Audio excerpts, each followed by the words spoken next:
65টি আসনে যে প্রার্থী ঘোষণা করেছে, আপনারা দাঁড়িপাল্লার পক্ষে ভোট দিয়ে এই সংস্কারে ভূমিকা রাখার জন্য উদাত্ত আহ্বান জানাচ্ছি।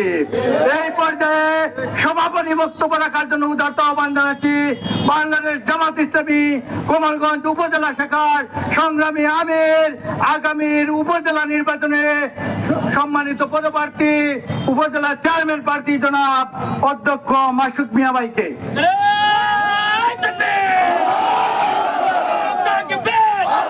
আউযু বিল্লাহি মিনাশ শাইতানির রাজিম। বিসমিল্লাহির রহমানির রহিম। বাংলাদেশ জামাত ইসলামী কোমলগঞ্জ উপজেলা কর্তৃক আয়োজিত আজকের এই 36 জুলাইয়ের গণ অভ্যুত্থান দিবসে সম্মানিত বিক্ষুব্ধ জনতা, আপনাদেরকে আজকের এই গণ মিছিলে অংশগ্রহণ করার জন্য এবং কমলগঞ্জবাসীকে আমি আমার অন্তঃস্থল থেকে মোবারকবাদ জানাচ্ছি।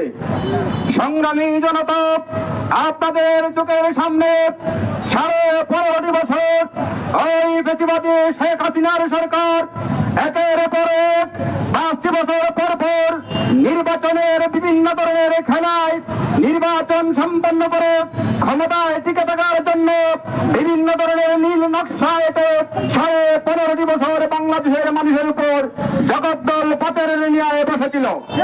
আর এই জগদ্দল পাথরকে সরাতে গিয়ে বাংলাদেশের সকল বৈষম্যবিরোধী ছাত্র জনতা সবাই মিলে দীর্ঘ সময় আন্দোলন করে পরিশেষে 2024-এর জুলাইয়ে যে গণ অভ্যুত্থান এই আন্দোলন শুরু করেছিল, এক এক করে গোটা মাস ব্যাপক মানুষের উপর যে অমানবিক নির্যাতন নিপীড়ন চালিয়েছিল প্রতিবাদী শেখ হাসিনার সরকার, আর পুলিশ বাহিনী দিয়ে গণ মানুষের উপর যেভাবে তারা গুলি বর্ষণ করে আন্দোলনকে দমাবার চেষ্টা করেছিল, কিন্তু বাধা মারেনি বাংলাদেশের নরসার্থীরা, বাধা মারেনি এদেশের ছাত্র জনতা।